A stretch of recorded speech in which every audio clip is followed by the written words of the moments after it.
Coming to you from Reason Alliance Media, this is episode 27, Copabanana. I'm Miss B. Haven. And I'm Demanda Wright. And we're promoting secular feminism. This week we have a great show, Feminism 101. I'm going to get real. Watch out. It's not news. There are some gender expressions. It is That's not funny. Why am I laughing? I have no idea. And it's also not news. That's pretty funny, though. There's an Olympics rundown. And I'm so excited. Guess what? What? The dildos are back. We're in back Olympic sizes. Oh, yummy. Yep. Okay. Sounds good. Let's do it. Women are increasingly living religion-free lives and embodying the values of humanism and skepticism in their activism and professional work. There is an upcoming Women in Secularism conference. This will be the fourth of its kind, which will bring together a diverse lineup of speakers to address what it means to be a woman in secularism, not just in theory, but in practice. Come be a part of this important conversation. It will be September 23rd through the 25th, 2016 in Arlington, Virginia, just outside of Washington, D.C. And this conference is proudly presented by the Center for Inquiry. If you want to find out more information, visit womeninsecularism.org. So definitely check that out.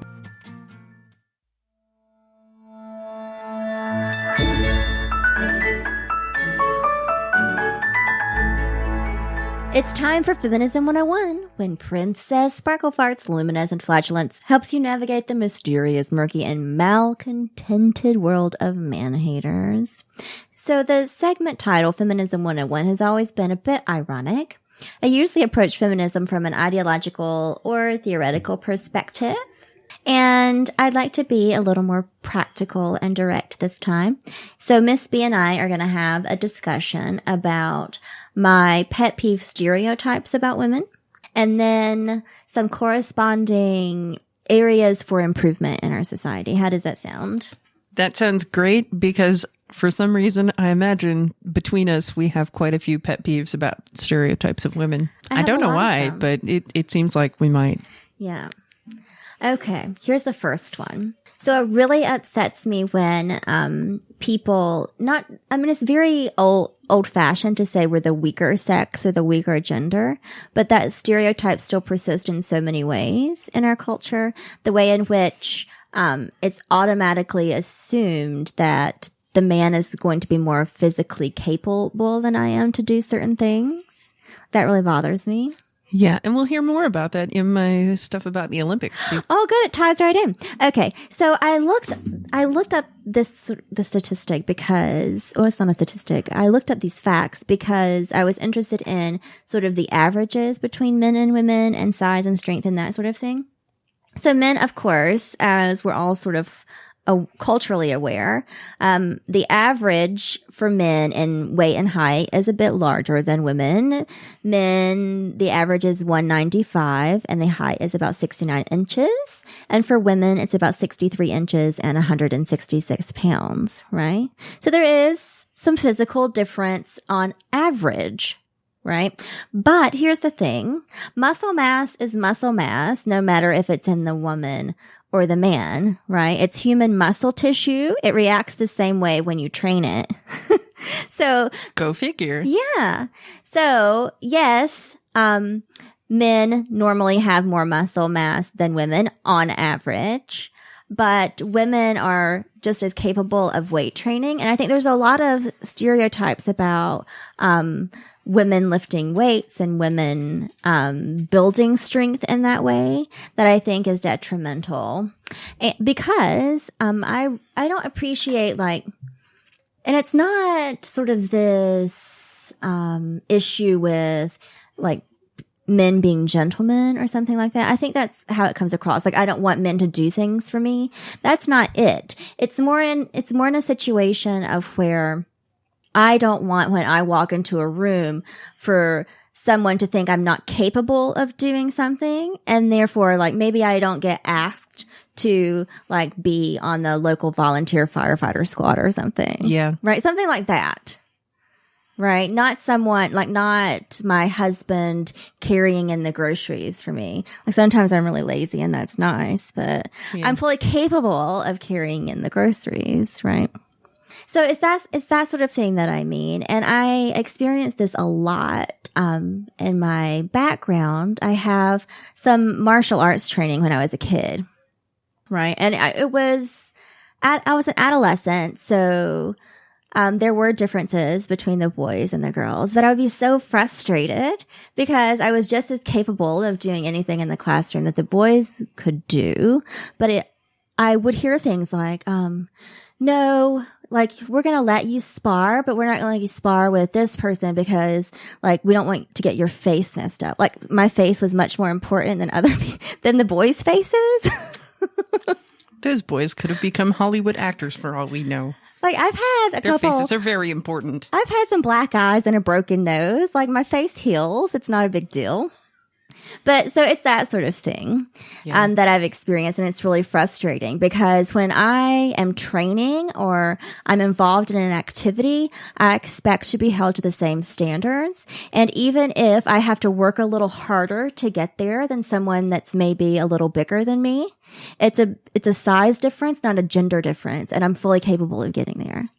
That's the way I feel about it. Yeah. And I think like treating two genders or like male and female, man and woman as like one is weaker than the other also completely discounts like people's physical ability to do something. So it's a very ableist way of looking at things because, for instance, I have a really bad back and just looking at me, you might not know that. Because like in the past, I have been very, very strong and lifted quite large things because I'm a very tall woman with, you know, wide hips, broad shoulders kind of thing.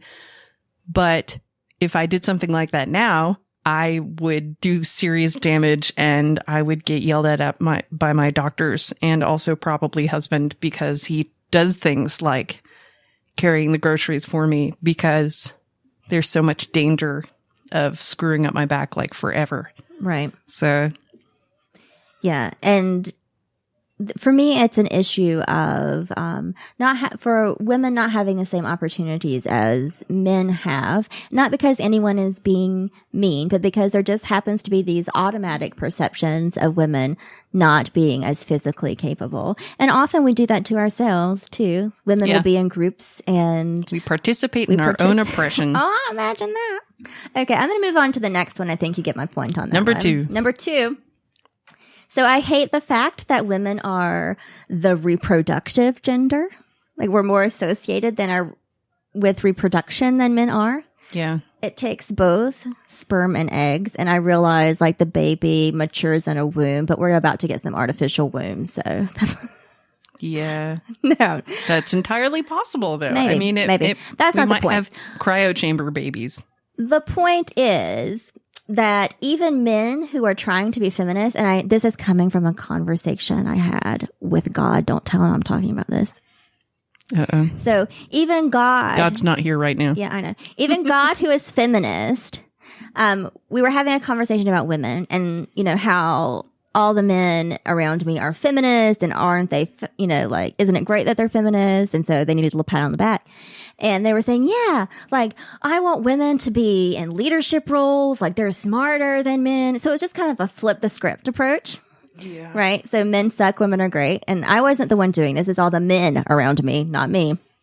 And then it was like, oh yeah, the culmination of the conversation was women are great because they can shove something the size of a watermelon out their hoo-ha. So that's the reason we're great. I mean, if you try really hard, I have seen some videos of guys who can do that out of their butt. So why is that such a big accomplishment?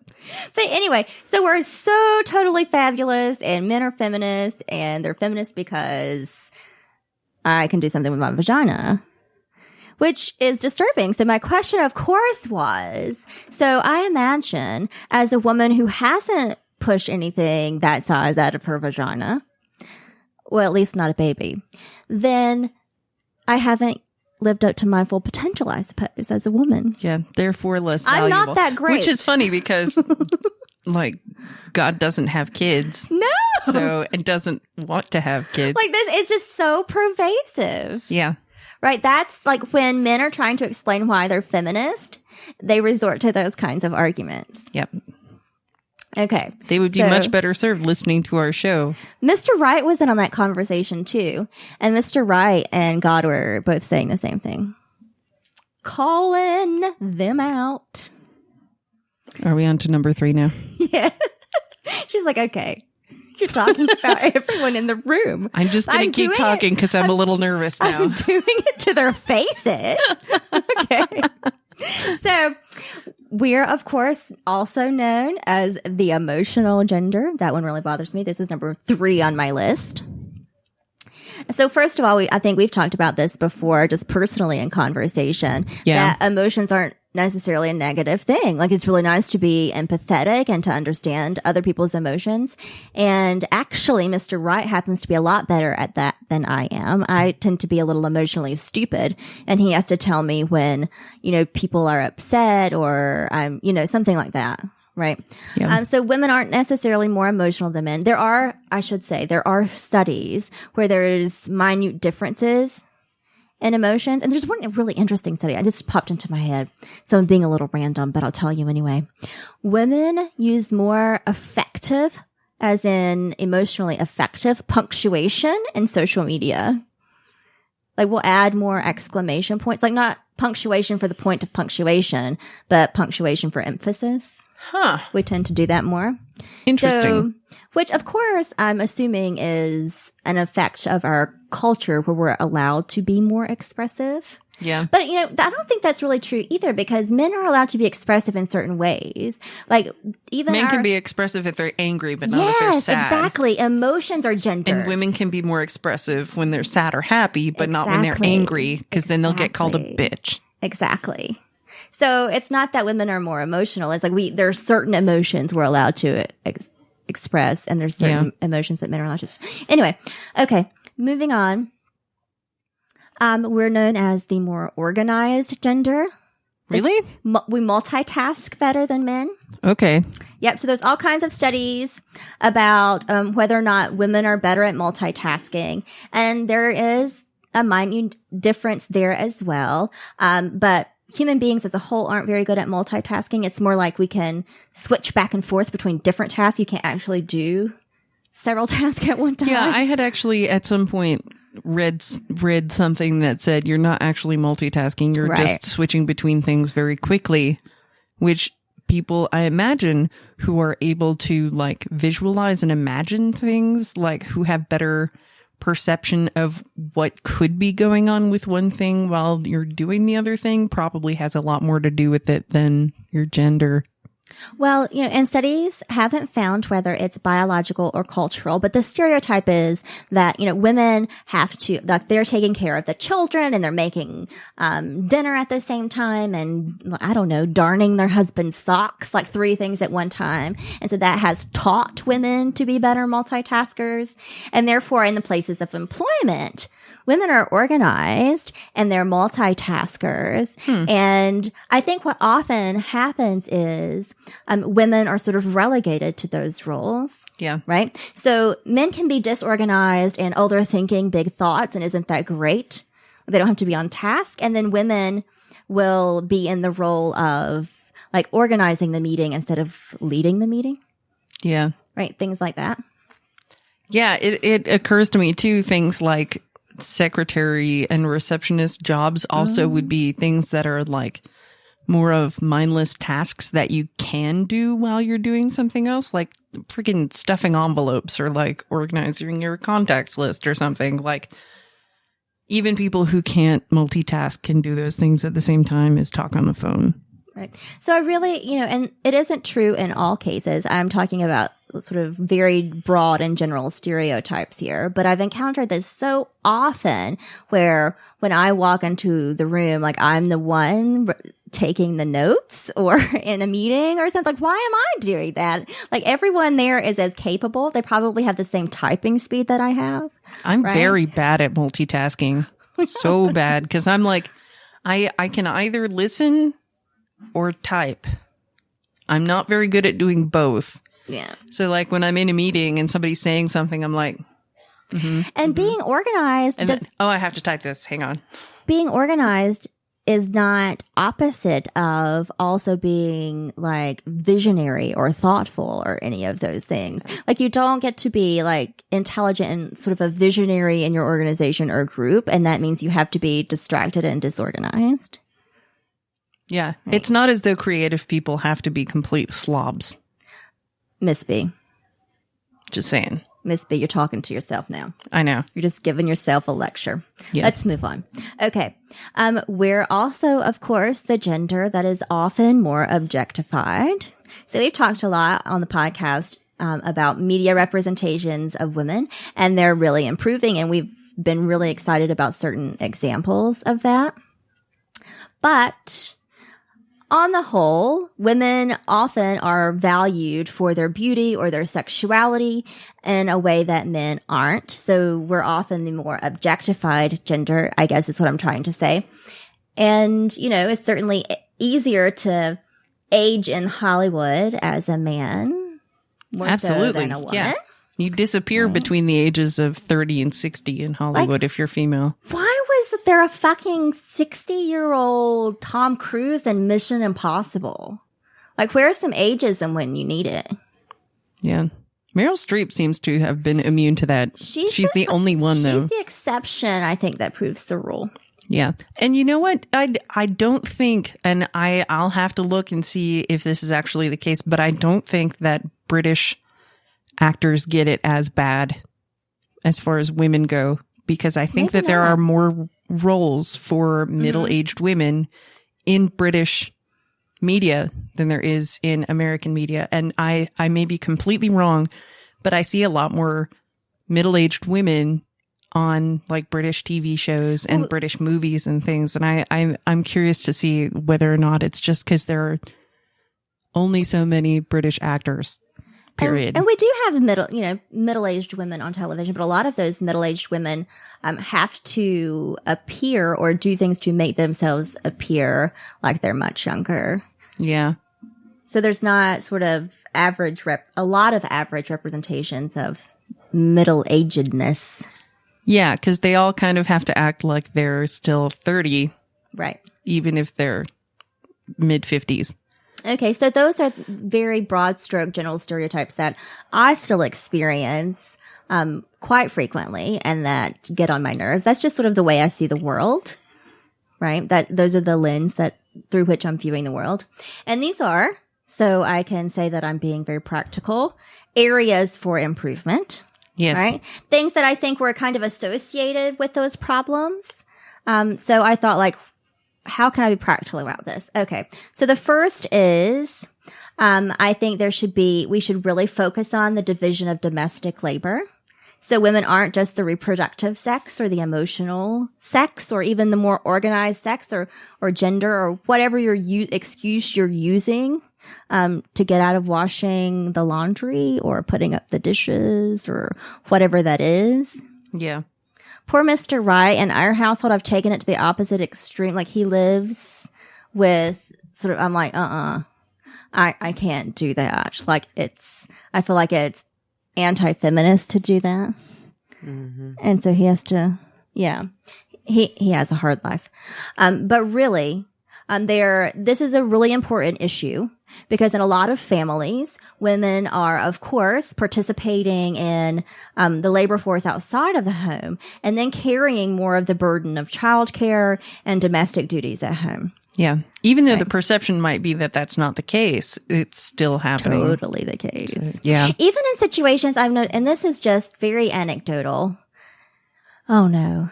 I'm using anecdotal evidence. Oh, no. Oh, okay. So this is very anecdotal, but even in situations where I have working women friends and very sort of progressive in their relationships and in their political perspectives, sort of in every way, the woman is more concerned about her domestic labor than the man is. So I know one woman who is employed full time. She is the provider for the family. The man is actually the stay-at-home partner. And in those situations, often like the role is sort of the man is responsible or the woman is responsible for the household if it were in the reverse, right? And their relationship, and this is just one relationship and it's a personal sort of thing. And I am overgeneralizing probably, and it's none of my business. But she is, while at work, is very concerned about like where the kids need to be, like what practice they need to go to. So the husband isn't, from my outside perspective, as responsible for those things as the woman would be if the situation were reversed. Yeah. Right?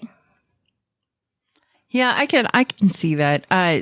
From my perspective, at least, like, and I'm sure I great want to dads say out that there. it's I'm not possible that, like, for that particular couple, it's just that she's better about like writing things down in a calendar or something. Yes. So then it's like, okay. So this is one situation, and I know it's anecdotal, but when I see it, like that's my reaction to it. I would never walk up to her and say, I think you need to reorganize your life. Your husband sucks. I mean, I'm not going to do that.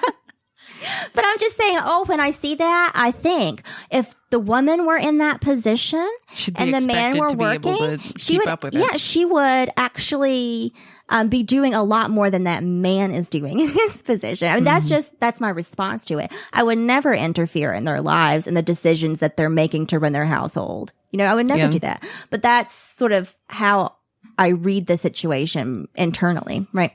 Okay. I actually have some similar experience with that kind of thing where like I'm much better about remembering things like the stuff we need to get from the grocery store, but I'm terrible about remembering to take my medicine every day, like twice a day.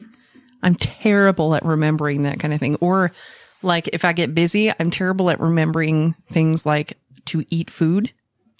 So for me, it's like my husband is very good at remembering to like set an alarm every day so that I'll take my medicine, because otherwise I will be miserable and a horrible being to be around and I won't sleep at all.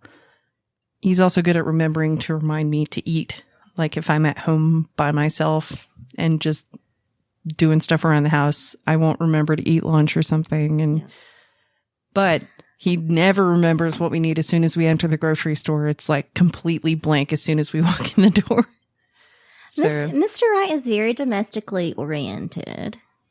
And I really value that. Like, and I think it's because we have different senses of what's important. And like something has to really rate like high on my list for me to sort of give a fuck about whether I'm going to get it done. Yeah.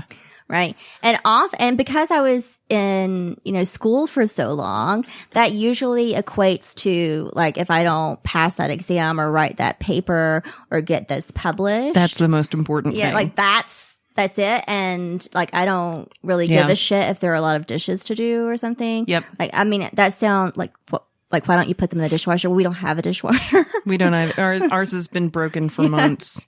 So that's the sort of thing. But Mr. Wright is much more like, he likes his life to be very organized.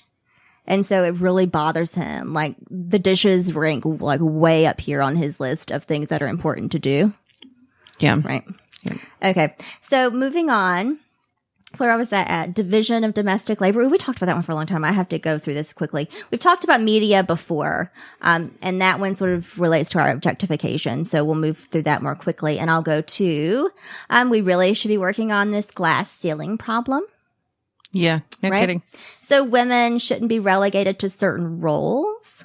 And roles that are not leadership roles. And a part of that is we have to identify ourselves as leaders and internalize those roles. I'm doing that. I'm going to school for doing that kind of thing. Yes, you are. Yep. And so, not settle for organizing the meeting instead of leading the meeting. Yep. Right? If it's one or the other. Like choose to lead the meeting. Yep.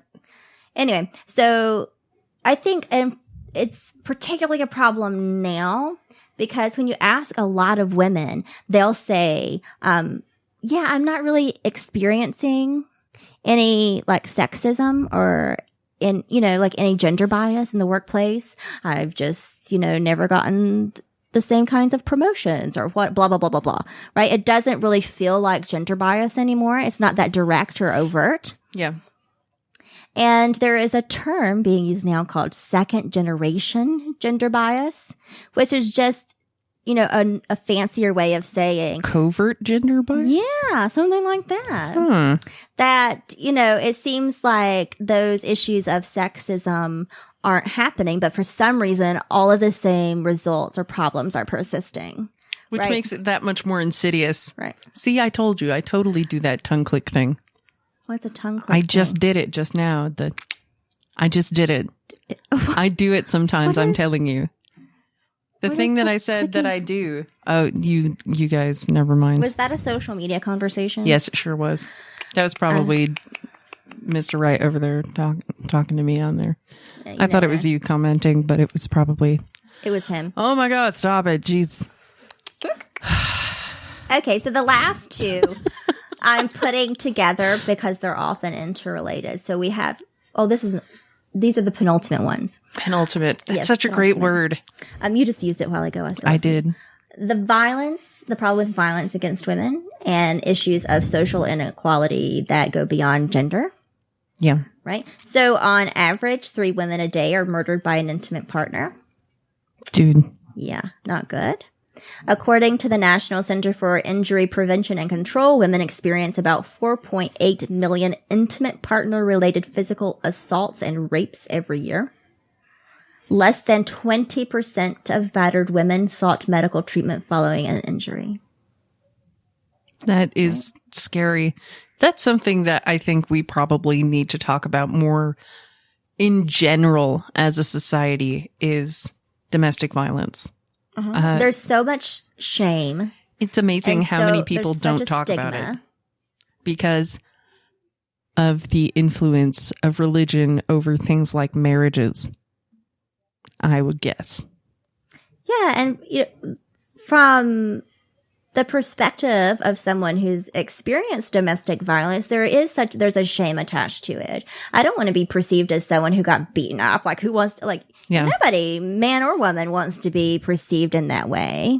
Because I do still have a lot of guilt about, I'm very physically capable, and at the time was a lot more physically fit than I am now. And I said earlier in the segment that I have a background in martial arts. I was fully capable of defending myself and didn't do it. Yeah. But, you would think with... in that situation, I would have escalated problems that were already happening, right? And there is a lot of being worn down and not feeling like it would be loving yourself more than the other person and to defend yourself in that situation. And despite the fact that some people think that social justice warriors want to be seen as professional victims or are professional victims, nobody actually wants to be seen as a victim of something like domestic violence, even though there are so many people who are harmed by their partner every day. I mean, we had one episode, the episode where we were interviewing Zandy the first time, and I mentioned it. I talked about it a little bit, and I've mentioned it here. I've talked about it, but I haven't spent the podcast or even multiple, even an entire segment telling you about my experience or what that was like. Yeah. Right? I don't want to be perceived that way. Mm-hmm. That's something that happened to me. It's not who I am. Yeah. Right? And so I very much don't want to be a victim to be a part of my identity. Right. Yeah, there's a lot of that going around in the atheist community at the moment. Imagine that. Victimhood. Okay.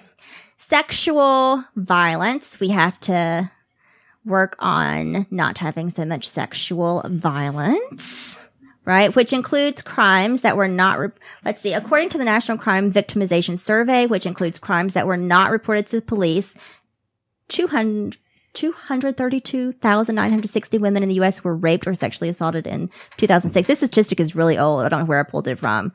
But anyway, so that goes along with, in addition to domestic violence, sexual assault, rapes, all of those sorts of things. Still a big problem, still not talked about enough. And so we need to actually have more conversations about those things. a place to do that would be here on the podcast. Yeah. And just in my experience, at least, people won't talk about it. Even people closest to you, even your immediate family will not talk to you about their own experiences with sexual violence or sexual assault. Same with domestic violence and domestic assault. It's so hard to get people to talk about that. I don't even know how you go about doing that except to just be there and be supportive of your friends and family and offer support unconditionally. Right. We could interview maybe some rape crisis counselors or something. That might be a good idea in the future. Yeah, so we'd have a better idea that we know how to approach people about these sorts of or talk about it. Things. So the reason I'm including all of these issues of violence against women with social justice issues is because often the targets of violence against women are women who have low incomes and maybe who are a minority. They happen to be disproportionately victims of domestic violence and rape, right? So it all is intertwined. The last thing on my list, I'm finishing up, I swear. Thank you for bearing with me through all of my pet peeves and the things I think we need to do. But I just felt like I spent a year sort of being very esoteric. And that now, like here, like practically, this is what I'm fucking talking about, right? I just want you to know that I am merely putting up with you at this point. I imagine. Okay. So tolerating is a strong word. I should have been more descriptive. So the last one, of course, and we have addressed this on the podcast, issues of reproductive health care. Yes. Now, we've got to the end of the segment, and now I can't make words. Okay, the more control over their reproductive activities that women have, the more free they are to determine the direction and quality of their own lives, right? It's a very basic concept.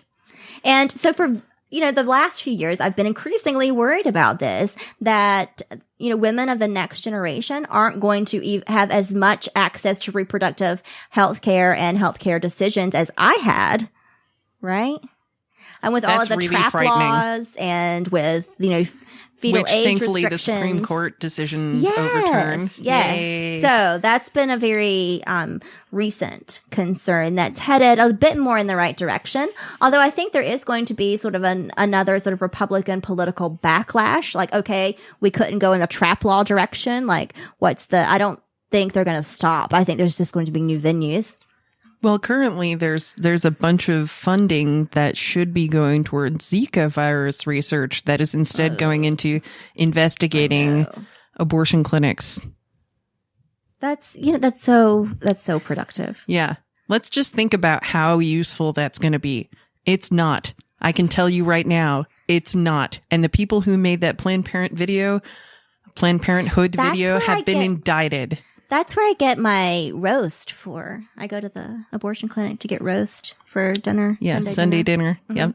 That's what you do. So if you want to be a feminist or a feminist ally, don't say how wonderful and amazeballs we women are because we're so organized or so perceptive or take such good care of you or push watermelons out of our hoo-haws. Instead, I've given you some practical things, some areas to target to take these stereotypes sort of head on whenever you encounter them and advocate for things like the reduction of domestic violence or reproductive freedom and especially the division of domestic labor. It's something you could do in your own household right at this moment.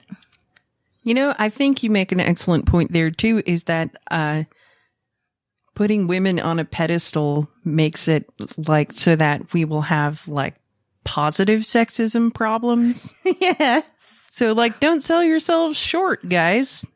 Don't, because by doing that, you take out all the problems of being a woman and just celebrate what's good, which that's great, but we still have to face the reality of being a woman every day. And you don't. Well, it's always like that always happens in the service of oppression for women. So think about it in terms of women in religion. Like there is a lot of this, mothers are wonderful and let's celebrate them. And women, Mary is a very good women are the, such an important part of the church community and all of this business. Yeah. And so you're so special. And because you're that special, right, you can't do all of these other things, which is like, lead the church. Which may be one of many reasons that women are so eager to participate in their own oppression in the church. Exactly. Like, make them feel special. Before you finish up, I just want to say my one particular pet peeve about women.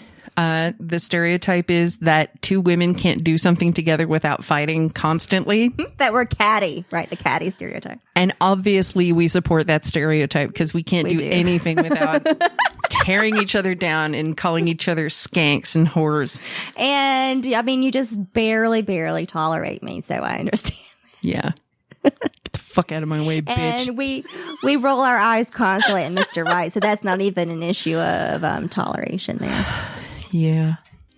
Okay, thanks for listening to my very long rambly. Is it time for the safe word? This is my world now. Feminism 101. Real segment. world. with Demanda Wright. Okay, so I've had too much to drink now and I can't say bananas. sentences. It's time for bananas. Bananas. Host Miss B. Haven and Demanda Wright promote secular feminism in a mostly metaphorical orgy of information, wisdom, and humor, with the help of the likes of a producer named God, a farting flying unicorn mascot, and a couple of dicks in the penis gallery. Promoting secular feminism is a podcast like no other that uses a spoonful of humor to help the feminism go down. Catch new episodes every other Sunday on iTunes, Spreaker, Stitcher, Google Play, and soon beam directly into your magical Meat Pocket communicator. Plug our RSS feed into your favorite podcasting app. Find that feed on our website that's creatively called promotingsecularfeminism.com. Potential stalkers and adoring fans can find us on social media at facebook.com/promotingsecularfeminism and on Twitter at secularfeminism. Want to reach out and touch someone? Well, contact us at promotingsecularfeminism@gmail.com. Leave a comment on our website, speaker page, and or message us on Facebook or Twitter. PSF is here to meet your bi-weekly feminist needs with a healthy, luminescent, flatulent chaser and is a proud member of Reason Alliance Media, a united voice for a reason.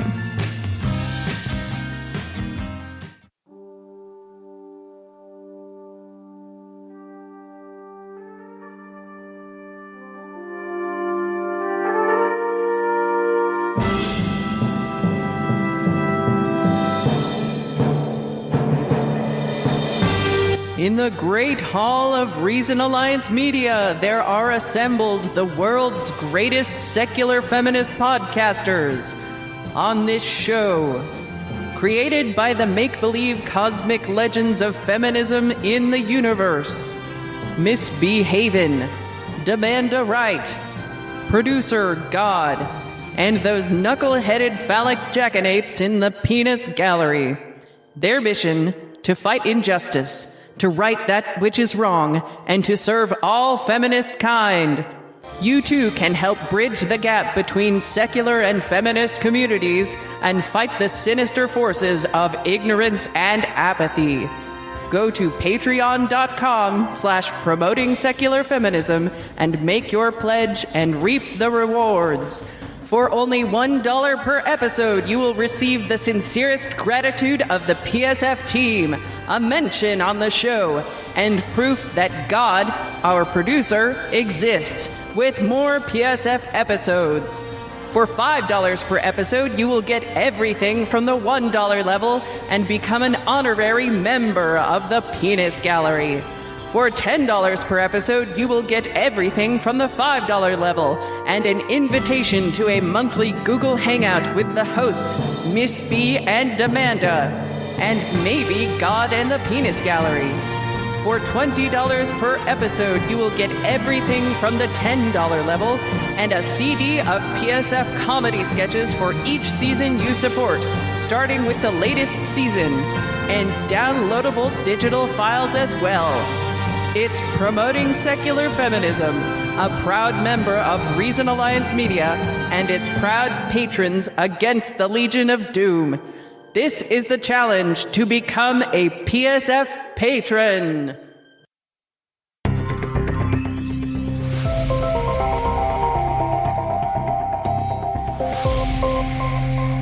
It's not news that people talk about male and female athletes differently. Go figure. Recently, NPR's Ari Shapiro and Audie Cornish, who I love and adore, spoke with language researcher Sarah Greaves about her multi-billion word database.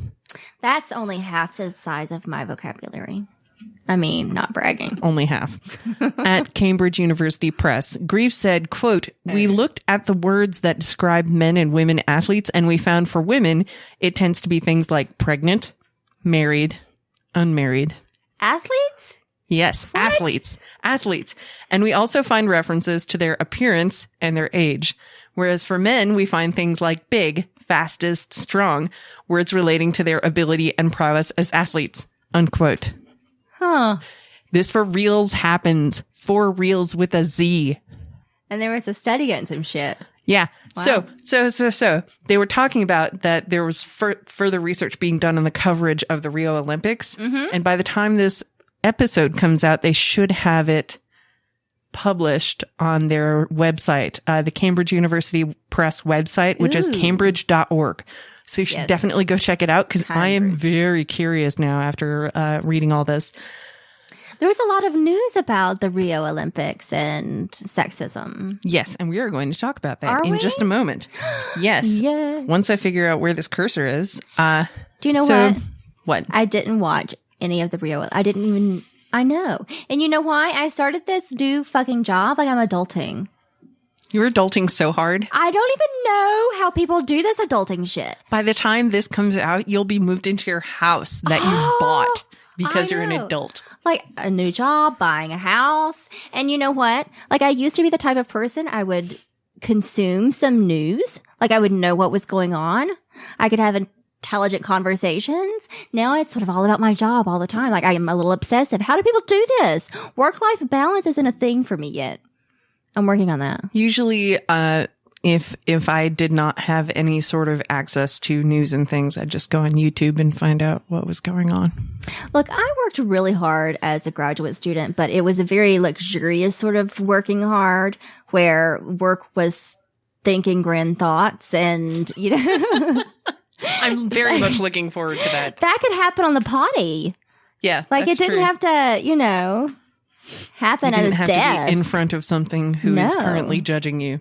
I could write that thought on a napkin. It was great. Like, that was productive. It took you a minute to realize that I meant me. I'm judging you right now. Oh, are you? No. Anyways, so continuing on. Our three listeners are really judging hard. Yes, right they now. are. They're like, oh, dear Demanda. We love you, Trav. You need. Who's the only one listening right now. You need some help. Everyone else has given up by this point. So, Sarah Greaves, Cambridge University Press. This continues. One point that she made is that when reporters and people in general refer to men's sports, soccer, basketball, tennis, etc., we by default refer to them as the sport itself rather than calling them men's soccer, men's basketball, men's tennis. You think? Even with the Olympics. I just now did it. Like just now. Yeah. As an example. But you would have thought that that was quote unquote normal. Whereas when you refer to women's sports, what do you say? Women's soccer. Basketball or tennis. No, you say women's basketball, women's tennis. Yeah. So that you know. The male sport is the default. Other than male. Right. Perhaps the best way to change this misogynistic default would be to refer to men's sports as men's basketball. Good luck with that. Men's tennis. Men's football. I'm on it with you, but I don't know if we're going to get a lot of people doing that. But I actually have a problem with this. You do? Why? First of all, changing people's language usage can often seem like an uphill battle. Yeah. Sisyphus. But that's why my shoulders are cramping. It's because you've been pushing rocks up a hill all day? Mm-hmm. I'm sorry. So at my desk in my pajamas. That sounds like very physically strenuous work. Like after I was talking about how I'm obsessed with my work and my new job, I forgot to say I work from home. Yeah. So yeah. Okay, keep going. So using men's or women's encourages heteronormative language usage, excluding athletes who are transgender and may not identify as male/female or man/woman, non-binary, agender athletes who may identify as part of the spectrum of gender.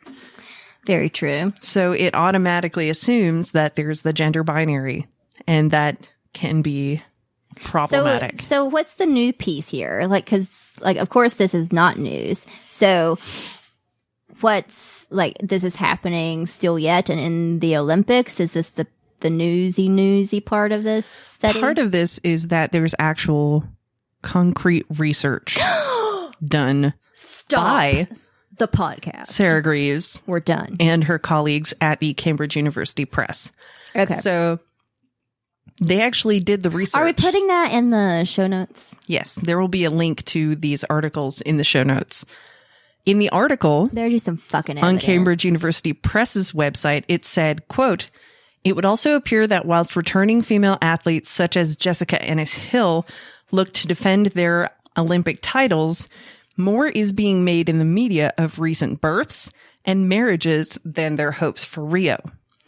Notable terms that cropped up as common word associations or combinations for women, but not men, in sport include aged, older, pregnant, and married or unmarried." Oh, fuck off. In continuing the quote, the top word combinations for men in sport, by contrast, are more likely to be adjectives like fastest, strong, big, real, and great. Agile. Agile is my favorite one. All words regularly heard to describe male Olympians such as Usain Bolt. When it comes to performance, it seems as though men also have the competitive edge. We see men or man associated with verbs such as mastermind, beat, win, dominate, and battle. I'm claiming mastermind. That's mine. Whereas woman or women is associated with verbs such as compete, participate, and strive. Oh, as if they are still achieving instead of have achievements. Yeah, kind of like that. The research also showed higher levels of infantilizing or traditionalist language for women in sport. I'm so fucking shocked by this. I'm so shocked. I knew you would be. Who are more likely to be referred to as girls than men who are called boys. Women are twice as likely to be referred to as ladies compared to gentlemen, who are frequently referred to by the neutral term men. Okay, so you know what? You know how I do complain about this, but hopefully not in an overly obnoxious way. I try to moderate my complaining about this issue. And you know what? I caught myself doing it. To my cats. I call my male cat I'll refer to him like a little man or something like that. And my girl cat is always a girl and not like a woman cat, but my male cat is a man cat, not a boy cat. That's funny because I do not do that. Okay, that's totally... with my dogs. I've just tanked the podcast. Okay, move on. Hurry. I call my dog my who's a good little boy in that voice. Yeah, I have a strange relationship with my male cat. Let's go on. Okay. Let's just go on. It's also not news that Olympics coverage had a bunch of flubs, including some pretty sexist moments.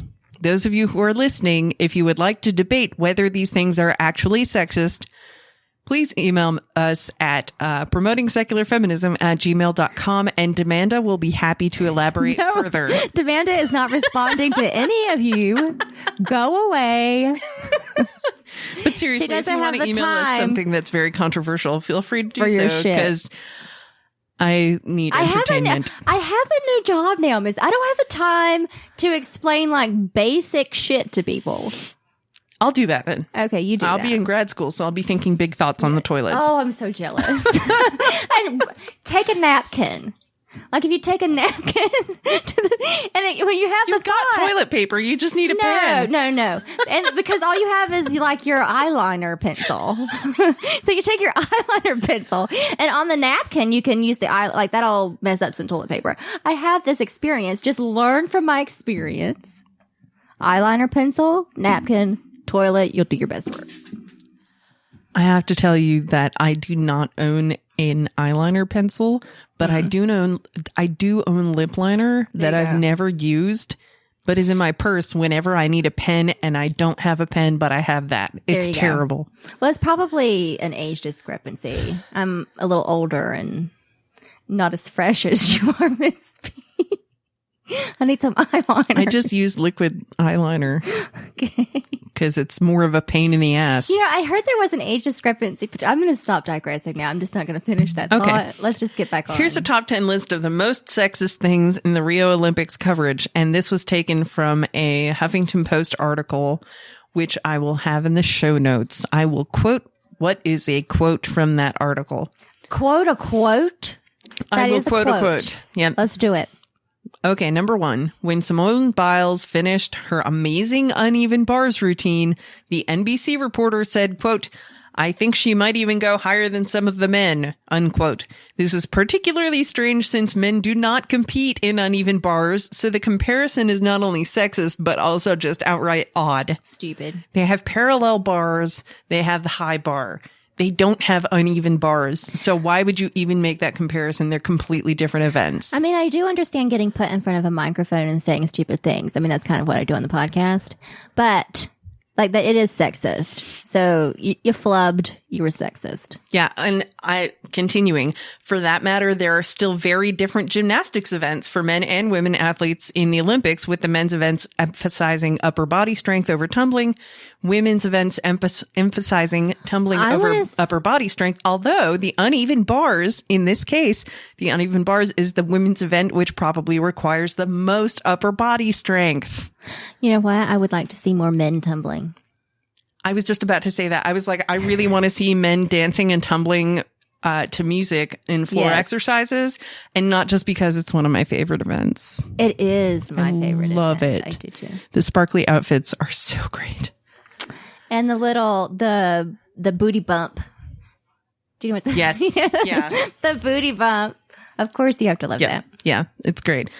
Number 2, quote, "The Chicago Tribune labeled 2-time bronze medal winning Olympian Corey Cogdell as wife of a Bears lineman," unquote.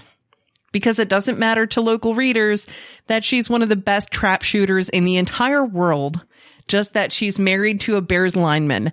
I mean, I can see how the paper would want to relate the story to the local area of Chicago, but why not put her marital status in a subtitle and say something like, "Area's Corey Cogdell wins another medal," and then talk about how she and her husband live in the area or something, rather than making about the lineman and his wife. Come on. Oh dear.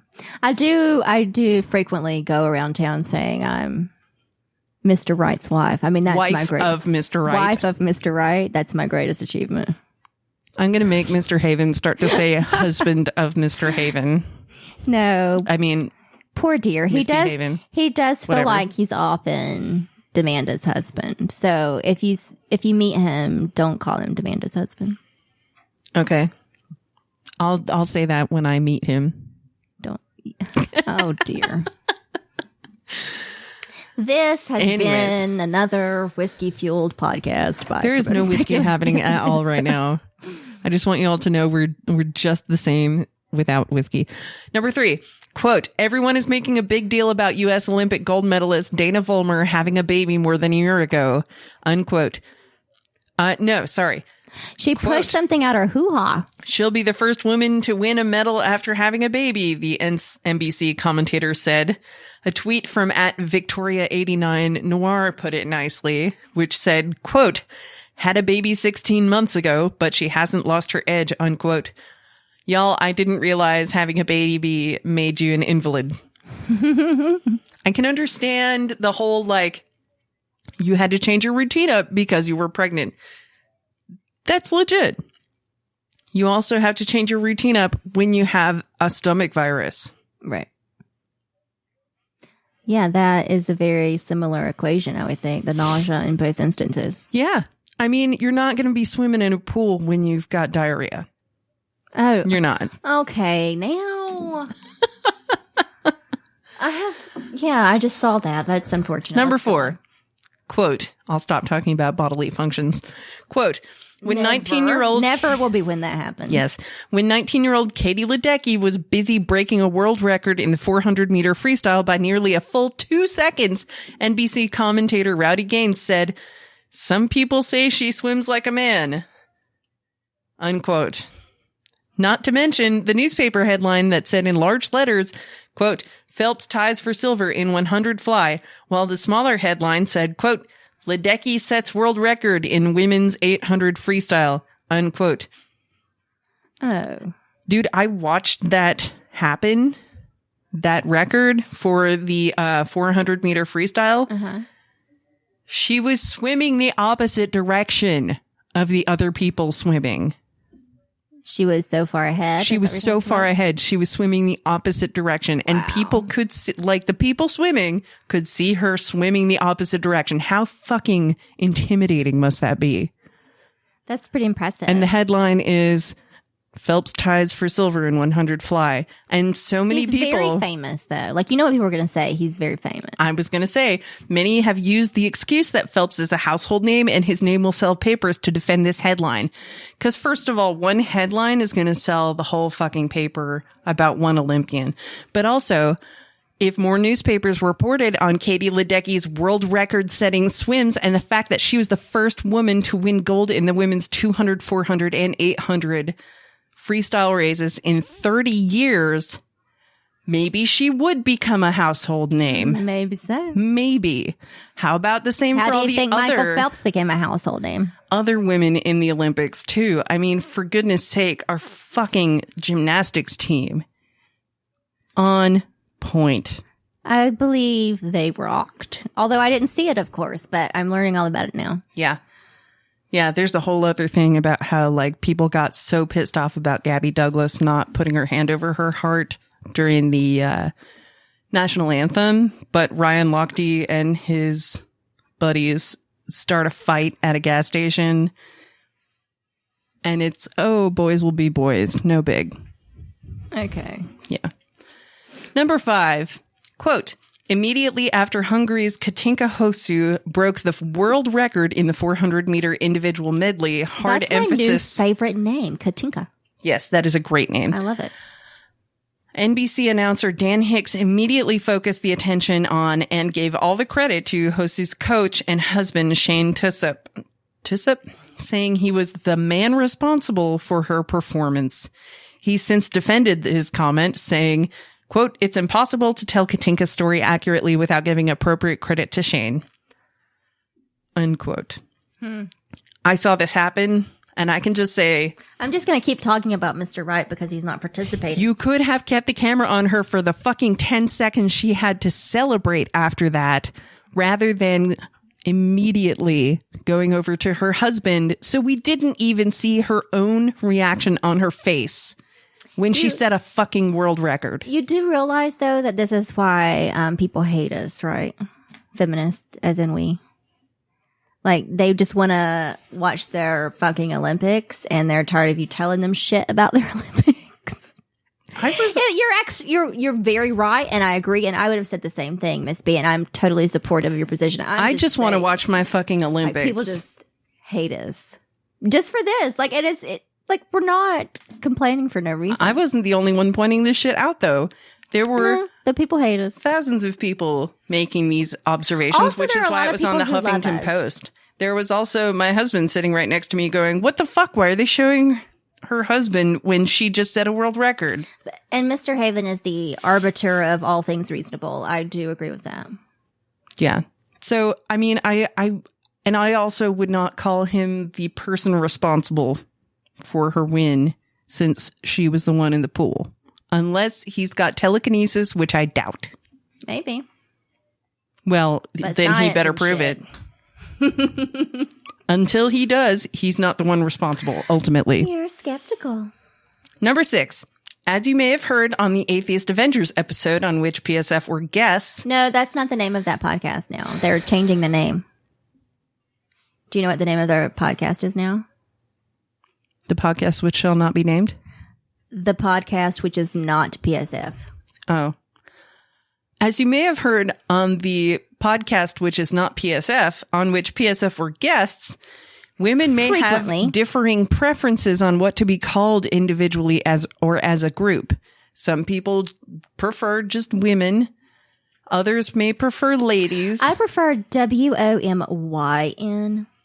It's kind of hard to do verbally. Just kidding. But when you have a group... People are going to think I'm serious, though, aren't they? I don't know. But when you have a group of grown-ass women, athletes, competing, the thing you certainly should not call them is girls. Because there's no 5-year-olds in the goddamn Olympics. Nope. Are there? Yeah, didn't think so. And even the people who are like 16 years old, they're Olympians and they deserve a lot more fucking respect than that. Yes, I agree. At one point, quote, at one point, NBC announcers referred to the men's cycling team and the girls' cycling team. Who's, I just would like to note as a moment in our podcast, who's ranting now? Miss B. B. Thank you. I'm also wearing a Princess Sparkleforts t-shirt right now, so I think I'm getting inspiration in the boobish area right now. Another commentator referred to 4-time Olympic gold medalist Missy Franklin as, quote, an enthusiastic girl. Oh, no. And I was like, oh, no. I'm very passionate about the Olympics. I can tell, but I love watching so. the Olympics, but I wanted to watch the Olympics. There were a lot of things that pissed me off. One of those had nothing to do with sexism. One of those had to do with talking about Simone Biles' quote-unquote legitimate parents, which was calling her, was it grandparents or adoptive parents, not her legitimate parents, rather than her adoptive parents? Yeah, the commentator said that on air. And I was like, dude, what the fuck? And if you That say is it, like, so should it shitty. not, as soon as you hear yourself say it, You go, like, no, I should not have said that. I really messed up. Yeah. You should have a Hagrid moment where you go, oh, I should not have said that. Should not have said that.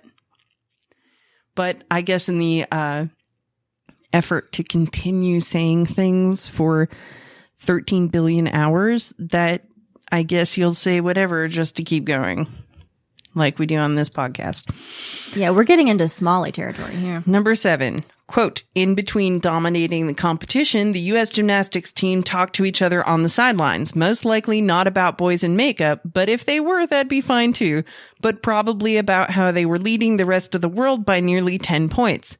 Quote, they might as well be standing around at the mall, Jim Watson said, ignoring the fact that after training 30 plus hours every week, these young women probably don't have too much time to go shopping.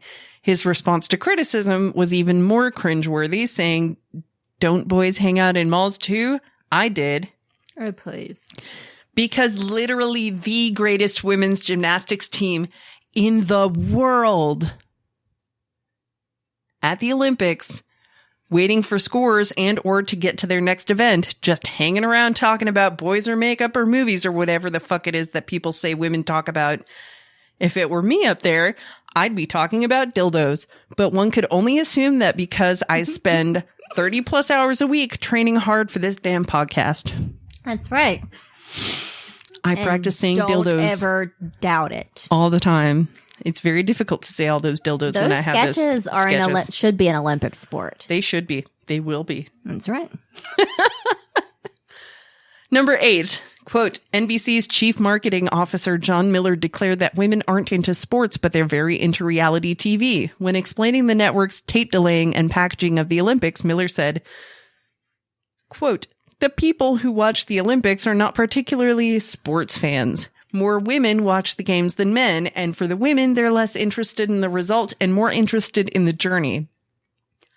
It's sort of like the ultimate reality show and miniseries wrapped into one. Unquote. What? So they want to see like the swimmers in different like heats or meets or what do you call it in swimming? I don't know. But they don't want to actually see anyone make it to the finish line or on the like. What was the point of this? I think the point they were trying to make is that some women, unlike yours truly, want to see all those stories about like how people got to where they are and what they're doing with their lives and how inspired they are by Jesus to do this, like those diving pair guys who were so religious, but somebody prayed harder, so they got silver. Oh, the Jesus. All of the like stories about their families and stuff and their inspiration and all that are the parts that I would mute so I could go pee. You know, if you really thought Jesus were doing it, why train so hard, really? Yeah. You could just assume take the training. that Jesus is going to do all the work for you. That's right. Yeah. But we don't understand anything about sports. We don't know anything about sports. So what NBC was basically saying is that women are not particularly sports fans, but they really like reality shows and miniseries. I would just like them to try to tell that to my sister-in-law, who is one of the biggest Michigan State fans I know. That's true. I happen not to be a sports fan, but that doesn't mean that I don't like to be physically fit or I'm not athletic. Yeah. I just don't enjoy watching other people be athletic on TV. I'm not a huge sports fan, but I grew up in Michigan where families were torn apart when University of Michigan versus Michigan State games came on. Whole families who were such hardcore fans that they would jokingly denounce their family members in order to support their chosen team. But nah, women aren't particularly sports fans. No. Especially not those ones who dress up in all the colors and put makeup all over their faces. And often here it's like Chapel Hill and NC State or something. I don't know. I think so. I don't know the college sports down here because it's not nearly as big a deal as it was in Michigan. Oh, no, don't tell that to Tar Heel fans. Like, it's a pretty big deal. There were bumper stickers in Michigan that literally said mixed family, and it had U of M and MSU, and it would be like tearing families apart since blah, blah, blah, blah, blah. Here, though, like in this area in particular, it's mostly like high school sports get a lot of attention. I know. So it's like high strange. school football. Yeah. Yeah. I don't get it, but I'm not a particular football fan, so. I like powder puff football. I was watching me some Katie Ledecky swimming craziness. It was awesome. Number 9, more swimming. Quote, after Sweden's Sarah Sjöström broke her own world record in the 100-meter butterfly, she was continually asked by NBC anchors if she was going to, quote, do the samba on Copacabana Beach, unquote, which she apparently said she'd do if she won. Not only was NBC oddly fixated on this, they even went so far as to suggest the offhand comment was, quote, interesting for this reason. It's unclear how seriously the Swede takes the 200-meter freestyle. Unquote. Oh, really? So she's not serious because she's doing a celebratory dance afterward? Hang on. I would like to think that the reason they were so obsessed with this is either because they thought it was a reference to The Last Boy Scout, in which Bruce Willis' character, Joe Hallenbeck, said, quote, I swear to Christ, Jr., if I survive this fucking case, I'm going to dance a jig. And then he does so at the end of the movie because he survived. That's a very... yeah, that's... Because NBC has obviously seen that movie. It's not because it was important that he does a fucking jig. It was important to him because he was going to fucking survive. I don't think I'm buying that illusion. I mean, if I were grading your paper, I would say no. However, there's another reason that this could have been important to NBC commentators. Okay. Oh my God, we're destroying the office. Like there's papers flying out of the printer. That reason could have been that they wrote this satire of the song Copacabana just for Sarah Sjöström. I don't even know the tune. Her name was Sjöström. She was a swimmer. At the Olympics, she did fine when she set world record time. But NBC said she would go dancing. They kept on asking her to go. Why so much we do not know. She set world record time, a swimmer in her prime. But NBC kept asking her to samba. Have they lost their minds at the Copacabana? The hottest spot north of Havana. Here at the Copacabana, swimming and medals and athletic passion at the Copa. And that's the reason why they were so obsessed. I believe it now. You're welcome. Number 10. After that little musical break. It was lovely.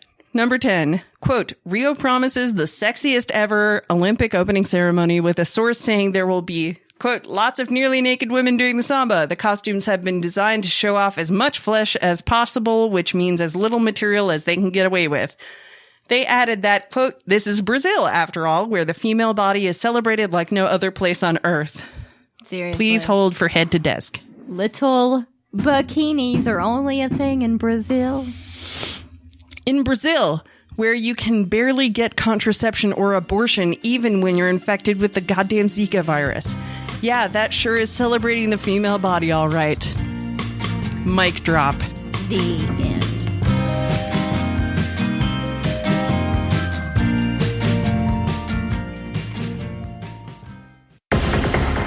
Hey everybody, this is Andrew Garber from the Atheist Roundtable podcast. Find the Atheist Roundtable on Blog Talk Radio, or you can find the fan page for the Atheist Roundtable on Facebook.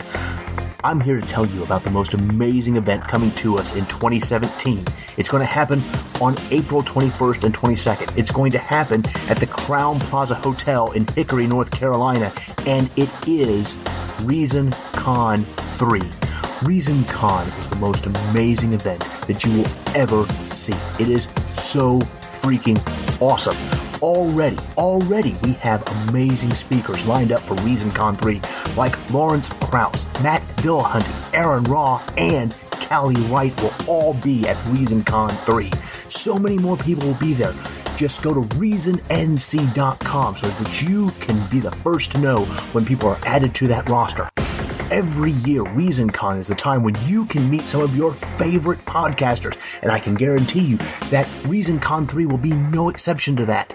I can almost guarantee that people like the Atheist Avengers will be there, that Promoting Secular Feminism will be there, that that No Religion Required will be there, that the Barroom Atheist will be there, the Atheist Roundtable, that's me, I'll definitely be there, and I know that so many more podcasters that you know and love are going to come back to ReasonCon 3. In the past, we've had amazing podcasters that I'm sure are all going to come back and be part of this amazing event.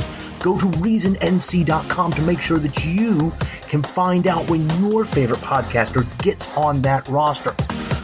Again, ReasonCon 3, April 21st and 22nd of 2017 at the Crown Plaza Hotel in Hickory, North Carolina. You are going to love it. So get your information, because you can't get tickets yet. Get it. Go to reasonnc.com. Make sure you sign up for all the information as it comes your way. I'll see you there.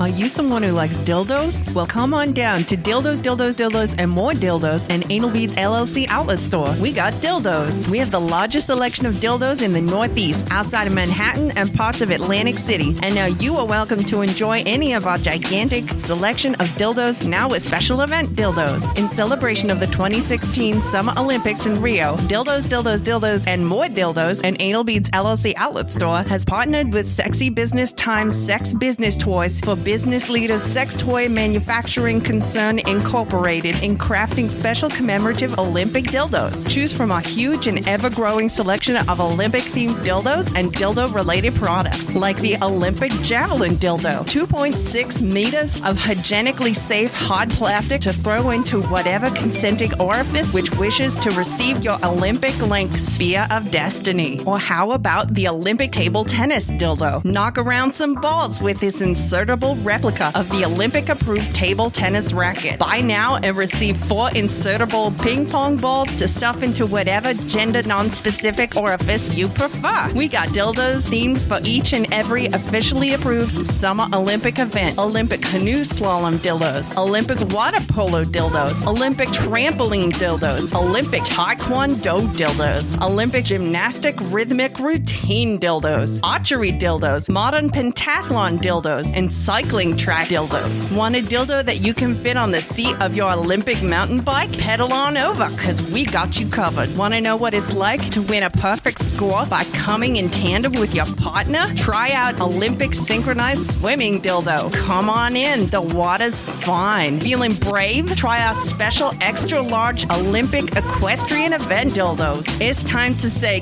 giddy up and open wide. We got dildos that look like boxing gloves, dildos that look like hockey sticks, dildos that look like fencing foils. If you have a favorite Olympic sport, then chances are we have a dildo in the shape of sporting equipment to insert into yourself or your partner or partners in celebration of this wonderful athletic display of international peace and cooperation. Dildos, dildos, dildos, and more dildos and Anal Beads LLC outlet store is also happy to announce the Go for the Gold Olympic Dildo Winner Circle Series, featuring your dildos in honor of your favorite Olympians, like the Frank Kugler Go for the Gold dildo. In the 1904 Olympics, he won a silver medal in men's freestyle wrestling and bronze medals in the two-hand lift, all-around dumbbell, and team tug-of-war. Celebrate this amazing accomplishment by stuffing this beefy sex toy into your vagina, anus, mouth, or whatever place you want. That's up to you. Or how about the Greg Louganis Gold for the Gold dildo, one of the greatest divers of all time, and you can remember his amazing 4 gold medals and 1 silver by lubing up and diving into this dildo into your deep end, shallow end, or whatever floats your boat. Or maybe track and field is your thing. No worries. The Jackie Joyner Kersey Go for the Gold dildo is maybe more up your well-lubricated alley. No need to sprint to the finish line. Take your time and enjoy the double gold and heptathlon winning dildo. We have hundreds to choose from. Each commemorative dildo comes in an official Dildos, Dildos, Dildos, and More Dildos and Anal Beads LLC outlet store Olympic Dildo Winner Circle Series plaque and complimentary bottle of lubricant. Whatever your sport, athletic event, gender, sexual preference, or chosen competitive kink or perversion, Dildos, Dildos, Dildos, and More Dildos and Anal Beads LLC outlet store has the sex toy for you. Don't believe me? Well, that really hurts my feelings because I've never been anything but honest with you, and I really don't believe that this incredulity is helpful in our long-term relationship. We love our customers almost as much as we love the Summer Olympic Games and dildos. And we really, really fucking love dildos. And we just want to bring you and the objects that you want to put inside yourself together, provided you buy them here at Dildos, Dildos, Dildos, and More Dildos and Anal Beads LLC outlet store. Because whatever you put in your body is your business and ours.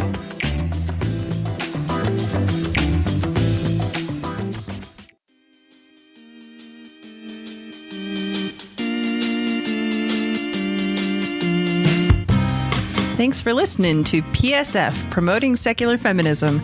I'm Miss B. Haven, keeping the limp dicks out of your Olympics. And I'm Demanda Wright, and we'll see you next Tuesday.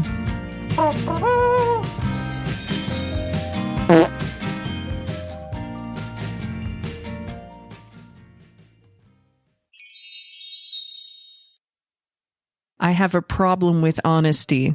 Are you recording now? I am. When did you start recording? Just when I said I have a problem with honesty. Because the spaghetti monster. It gets in the way occasionally where I just can't not say things every now and then. And I'm afraid that it's just going to I'm going to explode inside if I don't say something that is exactly what I mean at that particular time, which is bad in certain situations. Like, one time when it was like the 3rd or 4th time that I met Mr. Haven's parents, I was talking about how my mom introduced me to weed. And he was making this cut motion against his throat. And I was like, what? Oh, that means shut up now. Don't talk about those things while my parents are here. Understood. Oh, yeah. I'm learning. Mr. Wright doesn't understand that signal. I give it to him quite frequently. He ignores it. You should do like I do with the cats. You go, psst, psst. It doesn't work. No. And you know what? Instead, like at the beginning of our relationship, which has been a long fucking time now, but it's wonderful. I love you, Mr. Right. So at the beginning of our It's like, he's not saying a whatever. word. Like he doesn't even have his mic on. He doesn't care. He's very tired this evening. I feel like we should give him a sleeping bag. He needs a pillow. Poor thing. He's got 2 over there. He's in his PJs. I could have brought a stuffed animal. Look, I just washed mine. So, your stuffed animal? I have one. Is that on this podcast? Is that code for something? No. Okay, it's not a sketch, so this is Its not name code. is Rain Dog, and it's a reindeer and a dog. It's got antlers. It's a rain dog. And a Christmas scarf. With floppy ears? Yes. Okay. Yeah, it's very can take cute. it. I've had it forever. Not forever, but a long time. I do still have a Winnie the Pooh. That's my only stuffed animal.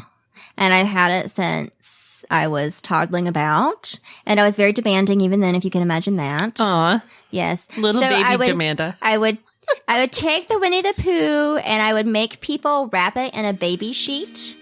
And if they didn't wrap it precisely like I wanted them to wrap it, I would throw the Winnie the Pooh in their face and make them do it again. Like it never has to.